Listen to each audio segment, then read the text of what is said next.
Guys, welcome back to ಪೂರ್ವ Nandan Kannada YouTube channel. ಎಲ್ಲರೂ ಹೇಗಿದ್ದೀರಾ? ಹೋಪ್ ಎಲ್ಲರೂ ಚೆನ್ನಾಗಿದ್ದೀರಾ ಅಂದ್ಕೊಂಡಿದ್ದೀನಿ. ಹಾಗೆ ಯಾರೆಲ್ಲ ಹೊಸದಾಗಿ ನನ್ನ ಚಾನಲ್ನ ನೋಡ್ತಾ ಇದ್ದೀರಾ, ಪ್ಲೀಸ್ ಸಬ್ಸ್ಕ್ರೈಬ್ ಮಾಡ್ಕೊಳ್ಳಿ. ಹಾಗೆ ಬೆಲ್ ಐಕಾನು ಕೂಡ ಪ್ರೆಸ್ ಮಾಡ್ಕೊಳ್ಳಿ. ಹೀಗೆ ಮಾಡೋದ್ರಿಂದ ನಾನು ಹೊಸ ವಿಡಿಯೋ ಯಾವುದೇ ಅಪ್ಲೋಡ್ ಮಾಡಿದ್ರು ನಿಮಗೆ ನೋಟಿಫಿಕೇಶನ್ ತಕ್ಷಣವೇ ಬರುತ್ತೆ. ಸಾಮಾನ್ಯವಾಗಿ ಈ ಹೂ ಗಿಡವನ್ನು ಗ್ರಾಮೀಣ ಪ್ರದೇಶದಲ್ಲಿ ನೀವು ನೋಡ್ಬೋದು. ಇದು ಅತಿ ಸುಲಭವಾಗಿ ಸಿಗುವಂಥ ಹೂವು. ಎಲ್ಲ ಕಡೆಯೂ ಬೆಳ್ಕೋಬೋದು, ಮನೆಯಲ್ಲಿ ಕೂಡ ಬೆಳ್ಕೋಬೋದು. ಆದರೆ ಇದನ್ನು ಸಾಮಾನ್ಯವಾಗಿ ಎಲ್ಲರೂ ಏನು ಮಾಡ್ತಾರೆ ಅಂದರೆ ದೇವರ ಪೂಜೆಗಾಗಿ ಬಳಸ್ತಾರೆ, ಶಿವನ ಪೂಜೆಗಾಗಿ ಬಳಸ್ತಾರೆ. ಆದರೆ ಇದು ಶಿವನ ಪೂಜೆಗೆ ಬಳಸುವಂಥ ಹೂವು ಅಲ್ಲ. ಇದು ಒಂದು 2 ದೊಡ್ಡ ಕಾಯಿಲೆಗೆ ಔಷಧಿಯಾಗಿ ಉಪಯೋಗ ಆಗುತ್ತೆ. ಅದು ಹೇಗೆ ಅಂತ ಈ ವಿಡಿಯೋದಲ್ಲಿ ತಿಳ್ಕೊಳ್ಳೋಣ. ಲಾಸ್ಟ್ವರೆಗೂ ವಿಡಿಯೋನ ನೋಡಿ, ಎಲ್ಲಿ ಸ್ಕಿಪ್ ಮಾಡಲಿಕ್ಕೆ ಹೋಗಬೇಡಿ. ಈಗಾಗಲೇ ನಿಮಗೆ ಗಿಡನ ನೋಡಿ ಗೊತ್ತಾಗಿರುತ್ತೆ. ಈ ಗಿಡ ಹೆಸರು ಕಾಶಿ ಕಣಗಿಲೆ ಅಂತ. ಕಡಿಮೆ ನೀರು ಸಿಗುವ ಪ್ರಾಂತ್ಯದಲ್ಲಿ ಬೆಳ್ಕೊಬೋದು. ಇದಕ್ಕೇನು ಹೆಚ್ಚಾಗಿ ನೀರು ಬೇಕು ಅಂತ ಏನಿಲ್ಲ, ಅವಶ್ಯಕತೆ ಏನೂ ಇಲ್ಲ. ಆರಾಮಾಗಿ ಕಡಿಮೆ ನೀರಿದ್ದರೆ ಸಾಕು, ಬೆಳ್ಕೊಳ್ಳುತ್ತೆ. ಇದನ್ನು ಜಾಸ್ತಿ ಆಯುರ್ವೇದಿಕಲ್ಲಿ ಬಳಸ್ತೀವಿ.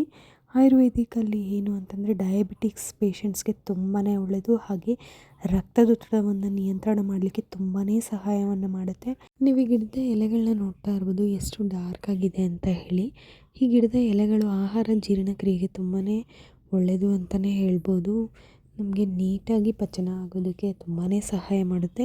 ಹಾಗೆ ರಕ್ತ ಏನಾದರೂ ಮಂದಗಟ್ಟಿದೆ ಅಂತ ಹೇಳಿದಾಗ ಈ ಹೂವು ನೋಡ್ತಿದ್ದೀರಲ್ವ, ಈ ಹೂಗಳನ್ನ ಬಳಸೋದ್ರಿಂದ ಬ್ಲಡ್ ಸರ್ಕ್ಯುಲೇಷನ್ ತುಂಬ ಚೆನ್ನಾಗಾಗುತ್ತೆ. ಈ ಕಾಶಿ ಕಣಗಿಲೆಗಳು ಪುರಾತನ ಕಾಲದಿಂದನೂ ಇದೆ. ಆಯುರ್ವೇದಿಕ್ ಅವರು ಬಳಸ್ಕೊಂಡಿದ್ದಾರೆ. ಚೀನಾ ಅವರು ಇದರ ಉಪಯೋಗವನ್ನು ಬಹಳಷ್ಟು ಪಡ್ಕೊಂಡಿದ್ದಾರೆ. ಬಹಳಷ್ಟು ಕಾಯಿಲೆಗಳನ್ನು ನಿವಾರಣೆ ಮಾಡ್ಕೊಂಡಿದ್ದಾರೆ. ಯಾವುದಪ್ಪ ಆ ಕಾಯಿಲೆಗಳು ಅಂತ ಹೇಳಿದ್ರೆ ಟೈಪ್ 2 ಡಯಾಬಿಟೀಸು, ಮಲೇರಿಯಾ, ಗಂಟಲು ನೋವು, ಗಂಟಲು ಬೇನೆ ಅಂತ ಏನು ಕರಿತೀವಿ ನಾವು, ಅದನ್ನು ನಿವಾರಣೆ ಮಾಡ್ಕೊಂಡಿದ್ದಾರೆ. ಹಾಗೆ ಲುಕೇಮಿಯಾದಂಥ ಹಲವಾರು ಕಾಯಿಲೆಗಳನ್ನು ಈ ಗಿಡ ಬಳಸ್ಕೊಂಡು ನಿವಾರಣೆಯನ್ನು ಮಾಡ್ಕೊಂಡಿದ್ದಾರೆ. ಹೀಗೆ ಬಳಸೋದು, ಹೇಗೆ ಸೇವನೆ ಮಾಡೋದು ಅಂತ ನೋಡೋದಾದ್ರೆ ಮೊದಲಿಗೆ 4-5 ಎಲೆ ಹಾಗೂ ಹೂಗಳನ್ನು ತಗೊಂಡು 200 ml ವಾಟರ್ಗೆ ಇದನ್ನೆಲ್ಲ ಸೇರಿಸ್ಕೊಂಡು ಚೆನ್ನಾಗಿ ಕುದಿಸಿ, ಅದು 100 ml ವಾಟರ್ ಆಗಬೇಕು. ನಂತರ ಶೋಧಿಸ್ಕೊಂಡು ನೀವು ಖಾಲಿ ಹೊಟ್ಟೆಯಲ್ಲಿ ಇದನ್ನು ಸೇವನೆ ಮಾಡಬೇಕು. ಮತ್ತೊಂದು ವಿಧಾನ, ಎಲೆ ಮತ್ತು ಹೂಗಳನ್ನು ತಗೊಂಡು ಚೆನ್ನಾಗಿ ತೊಳೆದು ಬಿಸಿಲಲ್ಲಿ ಒಣಗಾಕಿ ಅದನ್ನು ಪುಡಿ ಮಾಡಬೇಕು. ಪುಡಿ ಮಾಡಿ ನೀರನ್ನು ಬಿಸಿನೀರು ಕಾಯಿಸ್ಕೊಂಡು ಅದರೆಲ್ಲ ಪುಡಿನ ಮಿಕ್ಸ್ ಮಾಡಿ ತೊಗೋಬೋದು. ಮತ್ತೊಂದು ವಿಧಾನ ಏನಂದರೆ ಎಲೆ ಮತ್ತು ಹೂವನ್ನ ಹಾಗೆ ಬಾಯಲ್ಲಿ ಹಾಕ್ಕೊಂಡು ಚೆನ್ನಾಗಿ ಅಗೆದು ಅದರ ರಸವನ್ನು ಸೇವಿಸಿ ನಂತರ ಬಿಸಿನೀರನ್ನ ನೀವು ಖಾಲಿ ಹೊಟ್ಟೆನಲ್ಲಿ ತೊಗೊಳ್ಳೋದು ಕೂಡ ಉಪಯೋಗ ಆಗುತ್ತೆ. 3ರಲ್ಲಿ ನಿಮಗೆ ಯಾವುದು ಉತ್ತಮ ಅನಿಸುತ್ತೋ ಅದನ್ನು ನೀವು ಬಳಸ್ಕೋಬೋದು. ಇದನ್ನು ಹೆಚ್ಚಾಗಿ ಬಳಸ್ಲಿಕ್ಕೆ ಹೋಗಬೇಡಿ. ಯಾಕಂತ ಹೇಳಿದ್ರೆ ತುಂಬ ಸೇವನೆ ಮಾಡಿದ್ರೆ ನಿಮ್ಮ BP ಅಥವಾ ಶುಗರ್ ಲೋ ಆಗೋ ಚಾನ್ಸಸ್ ಬಹಳಷ್ಟು ಇದೆ.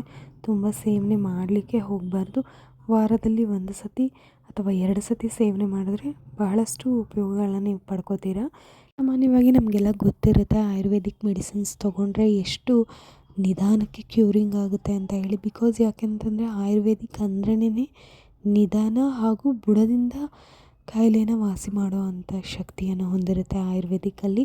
ಈ ಒಂದು ಡ್ರಿಂಕೂ ಅಷ್ಟೇ ನಿಮಗೆ ಬುಡದಿಂದ ನಿಮಗೆ ಕ್ಯೂರಿಂಗ್ ಮಾಡಲಿಕ್ಕೆ ಸಹಾಯ ಮಾಡುತ್ತೆ.